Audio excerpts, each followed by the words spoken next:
नमस्कार विद्यार्थी मित्रांनो. आज आपण बी.एड फर्स्ट इयर प्रथम सत्राच्या मुख्य विषयांची 101 ते 105 गुण विभागणीची आणि उत्तीर्ण होण्यासाठी आवश्यक गुणांची सविस्तर माहिती बघणार आहोत. चला तर सुरुवात करूया. बी.एड फर्स्ट इयर 101 बालपण आणि विकास, चाइल्डहूड आणि ग्रोविंग अप. यामध्ये आपल्याला बालकाचा विकास, किशोरवयीन मुलांमधील मानसिक व शारीरिक बदल आणि त्यांच्या वाढीवर होणारा सामाजिक सांस्कृतिक प्रभाव याचा अभ्यास करायचा आहे. सब्जेक्ट 102 समकालीन भारत आणि शिक्षण, कंटेम्पररी इंडिया आणि एज्युकेशन.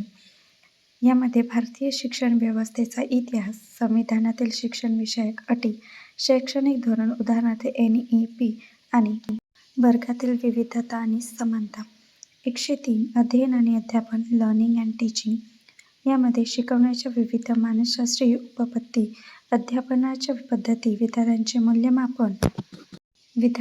मूल्यमापन आणि वर्गातील शिस्त व नियोजन.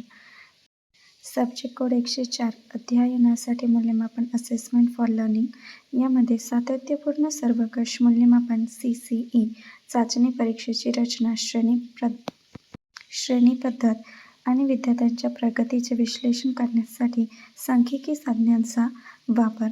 सब्जेक्ट कोड 105 प्रगत अध्यापनशास्त्र आणि माहिती तंत्रज्ञान, संपूर्ण अभ्यासक्रमातील भाषा ICT. यामध्ये अध्यापनात संगणक आणि डिजिटल साधनांचा वापर तसेच सर्व शालेय विषय समजून घेण्यासाठी भाषेची भूमिका याचा अभ्यास करायचा आहे. आता तुम्हाला गुणांची विभागणी व किती गुण हे पासिंगसाठी हवे असतात. प्रत्येक मुख्य विषय ह्याचा पेपर हा 100 गुणांचा असतो, ज्यामध्ये 80 मार्काची लेखी परीक्षा व अंतर्गत मूल्यमापन हे 20 मार्काचे असते. यामध्ये पासिंगसाठी तुम्हाला 80 मार्काच्या पेपरमध्ये तुम्हाला 32 गुण आणि 20 मार्काच्या पेपरमध्ये तुम्हाला 8 गुण आवश्यक असतात. दोन्ही मिळून तुम्हाला 40% प्रत्येक विषयामध्ये गुण आवश्यक आहेत.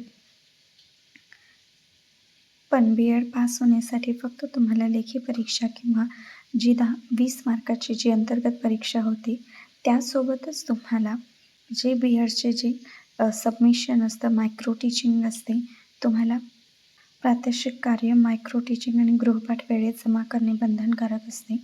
अंतर्गत मूल्यमापनात अनिउत्तीर्ण म्हणजेच नापास झाल्यास पूर्ण विषय अनिउत्तीर्ण ठरला जातो. त्यामुळे वेळेत प्रात्यक्षिक कार्य जमा करणे सुद्धा अत्यंत महत्त्वाचे आहे.